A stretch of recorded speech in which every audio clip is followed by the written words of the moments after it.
The catch-all action genre, by default, has titles across a wide variety of genres, which are not platformers, metroidvanias, roguelikes or action RPGs, with character action, arcade action, stealth action, racing, top-down shooters and more being represented here, so get ready for 35 games in this variety pack, beginning with Withersworn, a high-action, high-mobility and high-fantasy adventure in which our hero has use of a grappling hook which is used to traverse the environment as well as to get up and attack giant monsters. The action looks so sleek here, set in a surreal dystopia with an ongoing cataclysmic event known as the Withering, and looks to have some epic fights. Remember Punch-Out, a fun-looking indie game that takes inspiration from the classic is Big Boy Boxing, having a variety of wacky bosses which are very animated, adding in some more modern elements like customizable perks and abilities, looking absolutely fantastic.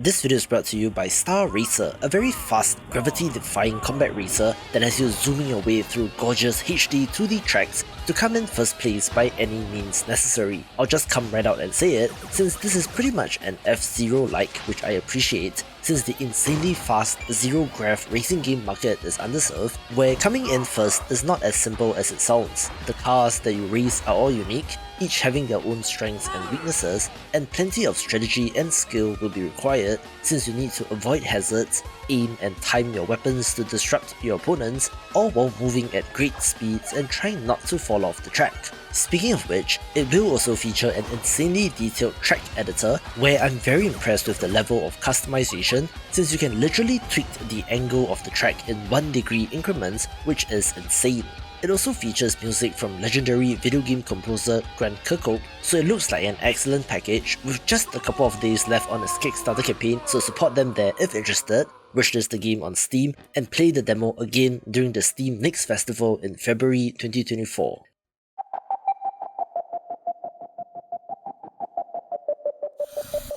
I love catch-all videos since it allows me to show off some truly weird and interesting games that don't fit nicely in genre boxes, and such is the case with Insatia, a carnivorous worm simulator title in which you control such a creature attempting to accomplish different objectives in every level. It has the feel of a .io game like Agario, having an eat or run style gameplay in which you're either consuming other worms to grow bigger or running away from enemies, having an interesting control scheme as well and is fairly unique.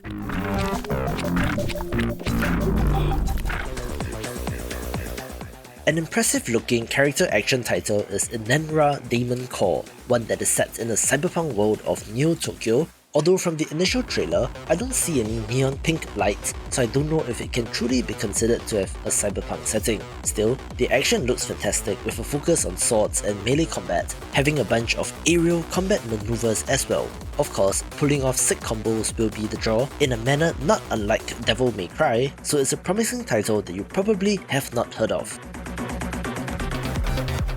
Here's a throwback indie game since Deathopolis sure looks like Smash TV to me, in which you fight your way through waves of enemies in distinct rooms or arenas. Use your guns and power-ups in order to dispatch of your enemies quickly, where there are some bullet hell elements, but it appears that you have a dash that allows you to get through bullets without taking damage, looking like a neat little game.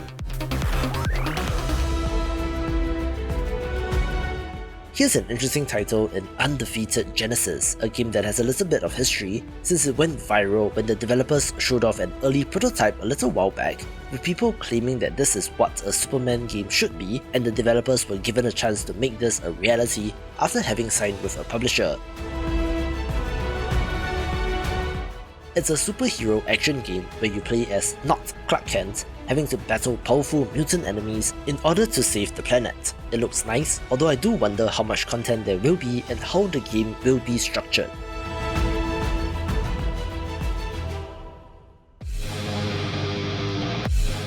Here's a very sleek looking all-action title in CyberCorp, a twin-stick looter shooter set in a cyberpunk world in which you play as a member of a PMC and are fighting off criminal gangs. Now, there might be a cyberpunk twist later on in the form of the PMCs are bad guys after all, but regardless of plot details, the action looks fun and tacks on RPG elements that we have come to know and love. There's loot and upgrading of weapons and armor, having a flexible progression system as well and might be of note. OG indie game fans will remember Dino Run and Dino Run DX, with the developer recently announcing Dino Run 2, which appears to be more of the same but bigger and expanded. The dinos are running in an attempt to escape extinction, having to run and jump and avoid hazards so that the wall of lava doesn't catch up with you, with collectibles, hats and more as well. This trailer just shows off the sandbox builder portion, in which you can create your own physics contraptions, courses and mini-games, expanding the concept of the original. Another sequel of interest is Rulers of the Realm 2 Reunion, the follow-up to a game from 2014, so it has been a while, in which I love pinball-based games as a concept, without necessarily having the same love for the physical pinball tables that these are based on. Rather, video game versions have the advantage of being able to include additional elements such as enemies that can move across the board and attack your flippers, secret smaller tables, special abilities that you can use mid-flight in order to affect the trajectory of the ball and so on, certainly looking like a cleverly designed game. We have a number of pseudo-fighting games here as well, which are technically PvP titles, but are not the traditional 2D or 3D fighters, with Half Sword being another example of the physics-based medieval combat title. Of course, you will have a variety of medieval weapons to use, in which the physics are fully simulated, but rather than resulting in hyper-realism, seems to be resulting in a more hilarious ragdoll title instead. I'm not sure about the structure of the game, since the store description does talk about an arena mode in which presumably players are thrown together to battle to the death, but also has an adventure mode in which you can take on various quests to help NPCs, looking quite ambitious as well. Wuppo from 2016 is one of the weirdest and most unique Metroidvanias that is worth a look, with Wuppo Breft Festival Forever somehow being a 3v3 competitive multiplayer title inspired by Splatoon instead. As such, it's a wild diversion that is very different from the original game, in which one team is attempting to mess up someone's restaurant and the other team is trying to keep it clean. As such, I like that how it's different enough rather than straight up being a pure Splatoon clone, with there definitely going to be different strategies required due to the 2D perspective. It also has additional features like weekly special game modes, unique weapons and special characters, with the main concern, as is with all indie multiplayer titles, being player population and if they can get enough critical mass.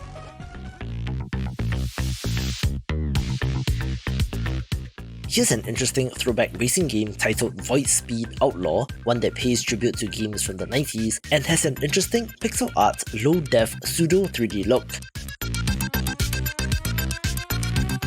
In between races are gorgeous pixel art pieces in cutscenes, so visually it is of note, having a main narrative of you having to compete in illegal races in order to pay your debts.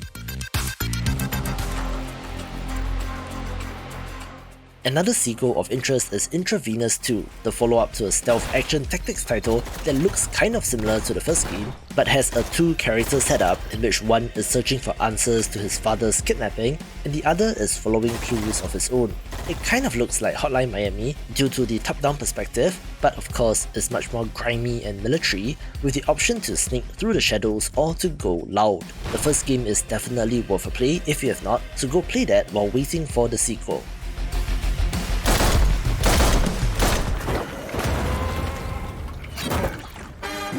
Do you like soup? Another lively multiplayer title to watch is RAWMEN Food Fighter Arena. A game, if I'm not mistaken, was announced after the release of Splatoon, which led to many comparisons being drawn, but critically, it is a very different kind of game. It's a food fighter title in which 2 to 8 players spawn into a map and play on different modes, with the ability to use soup to your advantage, such as skating around on it, which increases your speed. There are different modes, such as one which involves a meatball that kind of looks like Rocket League, a defend the objective mode, and even one that involves running around getting collectibles while avoiding attacks, looking like fun, but really has been in development for quite a while, so maybe 2024 will be the year.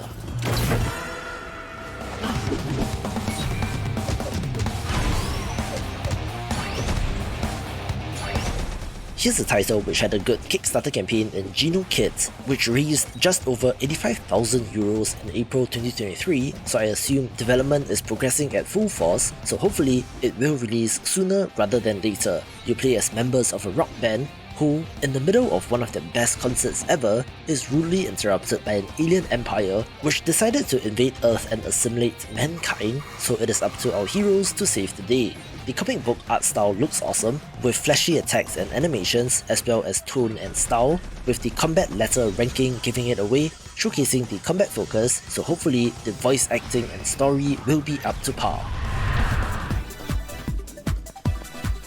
Here's a game which is perhaps the best representative of why I created this catch-out video, since End of Backworld is a third-person shooter with an anime aesthetic, but is based on SCP lore in which you must kill mutants in the back room in order to cleanse the city. It appears here since it doesn't quite fit in any other specific genre, but the combat and action looks good, but enemies seem a little dumber than I would like, but again, an interesting entry to say the least.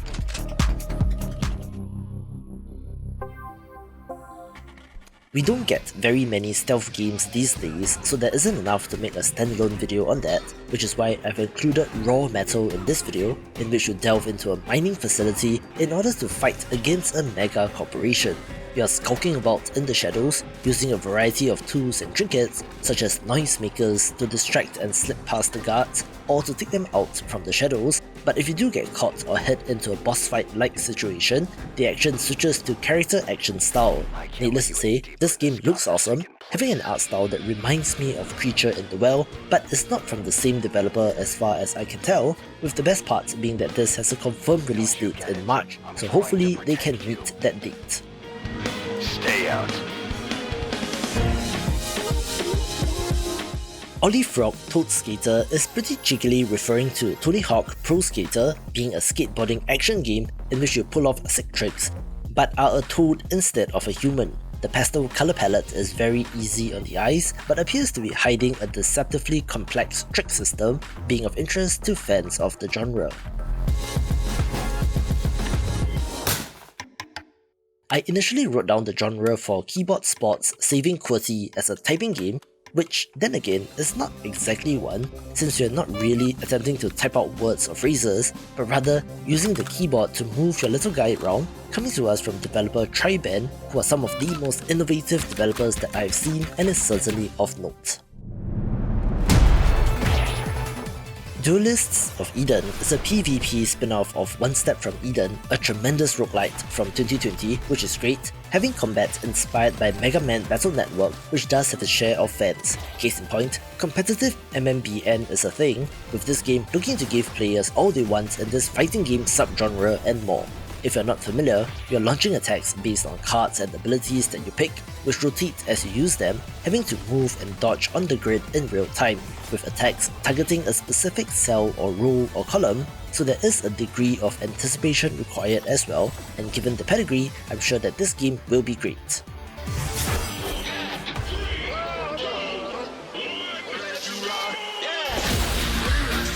If regular racing games are not your thing, perhaps Resistor will be of interest, a narrative-driven adventure RPG with the story serving as the grease that makes this game go in addition to the car combat racing. It appears that you will be able to customize your ride in a variety of ways, also having to use weapons tactically to get the advantage, and also has an open world to explore. The art style is gorgeous and kind of looks like an animated movie, so fingers crossed this will be great. We did only get a cinematic narrated trailer for Monaco 2 without any gameplay shown off, in which the sequel to the award-winning co-op heist stealth action game from 2013 is of interest, taking things into 3D, so I hope we get a better look at the actual gameplay soon.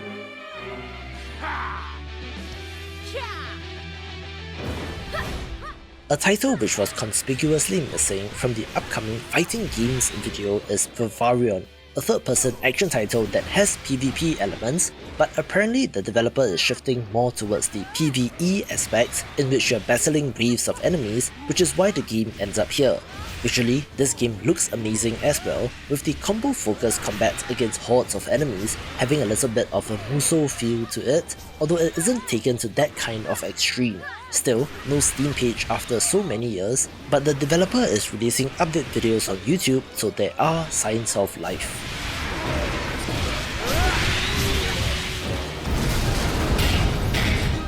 Another fighting game adjacent title is Knights of the Deep, an arena fighting game in which crustaceans battle for dominion, building pincers, laser swords, boxing gloves, and even guns and explosives. It follows a lineage of wacky games like Ace of Seafood or Fight Crab, with the sheer absurdity of the situation definitely leading to hilarity and chaos being one of note.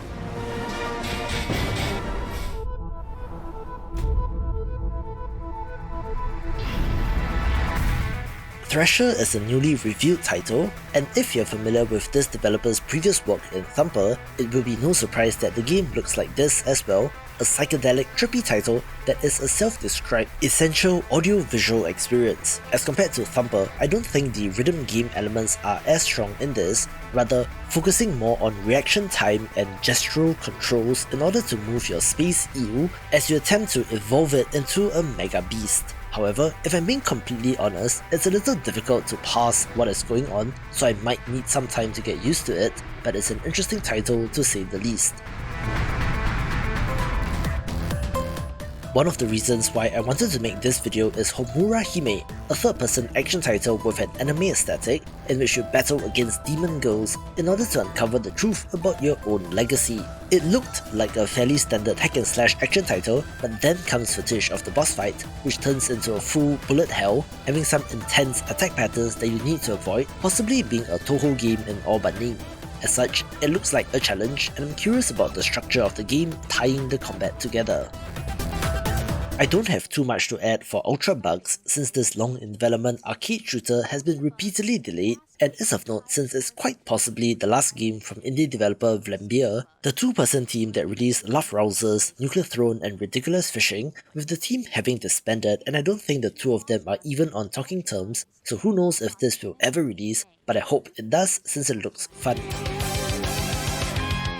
Of course, comparisons between Aero GPX and F-Zero will be a given, since this is an anti-gravity racer and is pretty fast-paced with a little bit of a combat element in which it seems like you can go very fast, which adds to the thrill of the action. I think that the track design here will be the most critical aspect, having some really insane looking tube-like structures forming the base, and add to that the risky maneuvers, spins and even sick jumps that you can make, and you certainly have something of interest.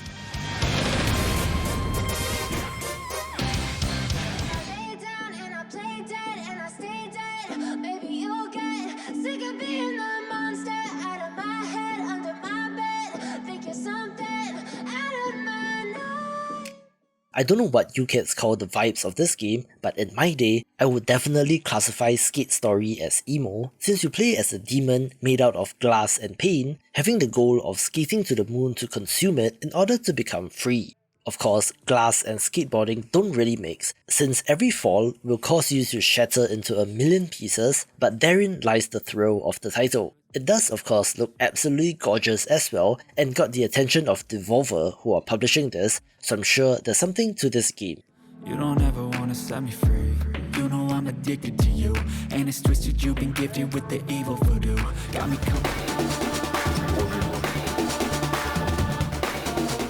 At first glance, Airframe Ultra looks like just another racing game that, granted, has a pretty sick visual style reminiscent of the PSX era, but then you realize that this game is from developer Video Cult, best known for Rain World, so their next game certainly is of interest. Set in the ultra-violent world of underground ultra-circuit racing, racers from all over risk it all for fame and fortune, either attaining it at 3 feet above or end up 6 feet under. I believe it's still relatively early on in development, so the developers have not shared too many details, but it looks kind of like Road Rash, since you can build and swing around weapons. It even has split screen support, just like the good old days. Looking to answer the question of what does a modern combat racer look like, so I wonder if there are any other story elements or structure to the game, like Resistor mentioned earlier in this video.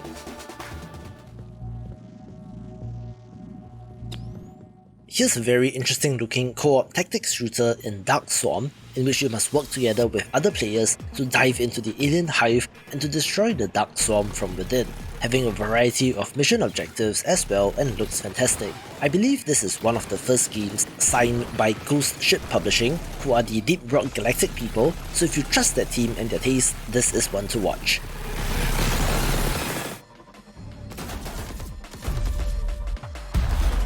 An impressive pixel art aerial combat title that I've had my eye on is Windrunners, in which you play as the rebels, fighting against an oppressive regime. The rebels are small in number, but have superior aerial combat skills, using these to outmaneuver and destroy their opponents, which include not just regular old jets, but also giant mechanical monsters as well. The pixel art in this is some of the best that I have ever seen, with the developer having an interesting history based on the games that they released, looking like they had to take on contract work with Netflix to make a licensed game before turning their attention to their own IP, where it looks like this game is their sole focus, so hopefully it will be done soon.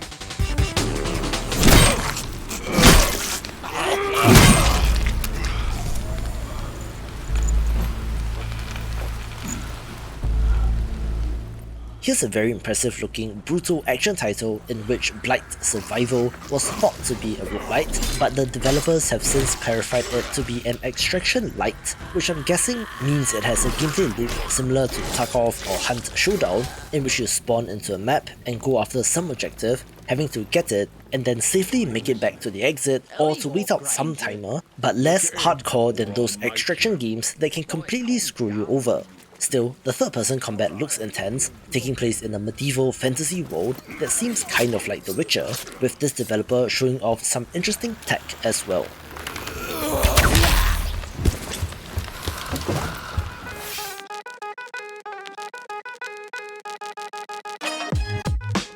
I've got some news with regards to the brutal top-down shooter Kusan City of Wolves, since its release date has been updated to Q3 2024, so that's better than anything we've gotten so far. This, put bluntly, looks like a Hotline Miami clone, which I'm not complaining about, since it's been a while since we've had a title like that, set in a world of anthropomorphic animals and oozes all kinds of style. You play as a deadly warrior who has to protect a young girl from his former comrades, looking absolutely sick, and I'm excited for this. When this title was first announced way back in 2017, I was pretty excited for it since it was from the developers of Spelunky, Downwell, Time Barons, Scopulac and Madhouse, with the first two being the most well known, but at the time, even I thought it was pretty ambitious, since UFO 50 comprises of 50 unique games across types, genres, art styles and more, with it wanting to evoke those many-in-one cartridges of days past, but in which every game is at least good to decent. But 6 years and counting later, it is still nowhere to be seen. However, in a Steam forum post dated November 2023, Derek Yu has stated that 2024 looks more likely than ever, so I hope it will be released since it looks awesome and varied, and might be an interesting conversation during Game of the Year 2024. If you loved this video, you have to watch this for more upcoming indie games.